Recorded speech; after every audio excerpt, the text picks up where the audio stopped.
Welcome students. अभी हम discuss कर रहे हैं class 10 chapter first resource and development का एनसीईआरटी बुक एक्सरसाइज की क्वेश्चन नंबर 2 उसके आंसर के साथ। Question 2, answer the following question in about 30 words. Question 2 का फर्स्ट पार्ट आपको दे रखा है, name 3 states having black soil and the crop which is mainly grown in it.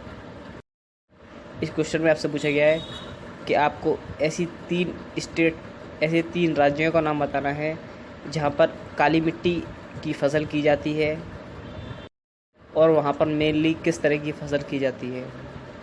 इस question का आंसर आपको आपकी स्क्रीन पर दिखाई दे रहा है।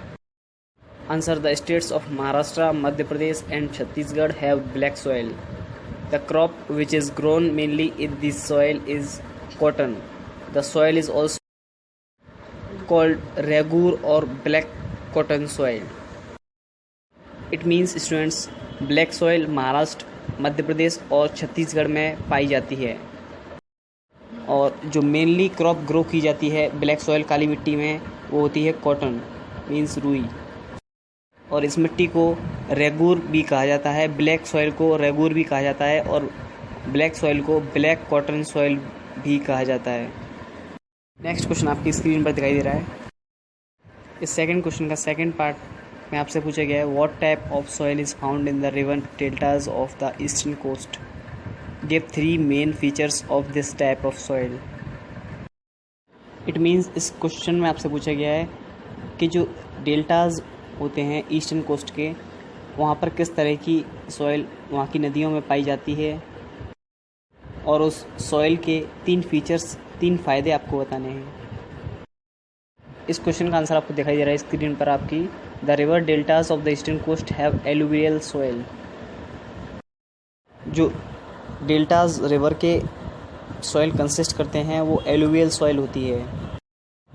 Alluvial soil consist of various proportions of sand, silt and clay.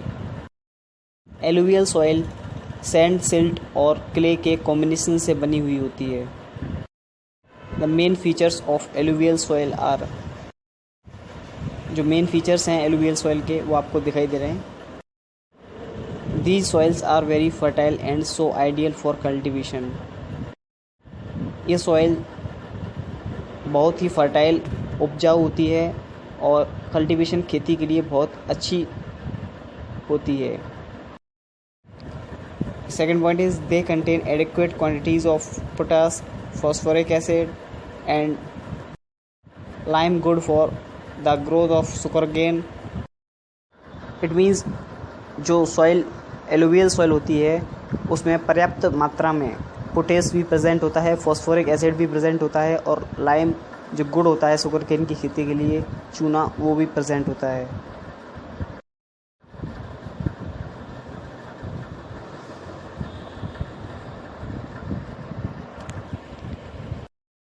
Last but not the least point is, in drier areas these soils are more alkaline. जो सूखे इलाके होते हैं वहाँ पर ये सॉइल बहुत ज़्यादा अल्कलाइन होती है। नेक्स्ट क्वेश्चन सेकंड के थर्ड पार्ट में आपसे पूछा गया है, what steps can be taken to control soil erosion in the hilly areas. पहाड़ी इलाकों में सॉइल इरोजन को रोकने के लिए क्या क्या स्टेप्स लिए गए हैं, क्या कदम उठाए गए हैं। थर्ड पार्ट का आंसर आपकी स्क्रीन पर दिखाई दे रहा है। In hilly areas soil erosion can be controlled by contour ploughing which is ploughing along contour lines using terrace farming techniques and using strips of grasses to check soil erosion by wind and water. Hilly areas में contour ploughing को लगातार किया जाता है और terrace farming techniques को use किया जाता है ताकि मिट्टी अपनी जगह से ना बहे, सॉइल इरोजन ना हो। और ग्रासेस, घास की स्ट्रिप्स को लगा दिया जाता है ताकि विंड के द्वारा, हवा और पानी के द्वारा सॉइल इरोजन ना हो, मिट्टी का कटाव ना हो। नेक्स्ट क्वेश्चन सेकंड के फोर्थ पार्ट में आपसे पूछा गया है, what are the biotic and abiotic resources, give some examples.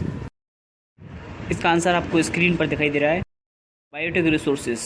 The resources which are obtained from the biosphere and have life are called biotic resources. Examples of biotic resources are animals, plants, human beings, fish, livestock, etcetera. Biotic resources वो resources होती हैं जो हमें biosphere से obtain होती हैं और उनके अंदर लाइफ होती है। इसके एग्जांपल्स हैं जैसे animals, plants, human beings, fish, livestock etcetera. Second is abiotic resources. The resources which are composed of non living things are called abiotic resources. Examples of abiotic resources are water, mineral, metals, wind, solar energy etcetera. Abiotic resources वो resources होती हैं जिनके अंदर life नहीं होती, जिनके अंदर जीवन नहीं होता। इसके एग्जांपल्स हैं minerals, metals, wind, solar energy. Students, इसी तरह की और भी लर्निंग वीडियोस को एनसीईआरटी क्वेश्चंस को समझने के लिए उनके आंसर्स के साथ आप कमेंट कर सकते हैं। अगर आपको इस वीडियो में कोई भी डाउट हो तो आप कमेंट में अपना डाउट पूछ सकते हैं। आप देख रहे हैं Darshan sir social science YouTube channel. हमारे यूट्यूब चैनल को सब्सक्राइब करने के लिए आपका बहुत बहुत शुक्रिया।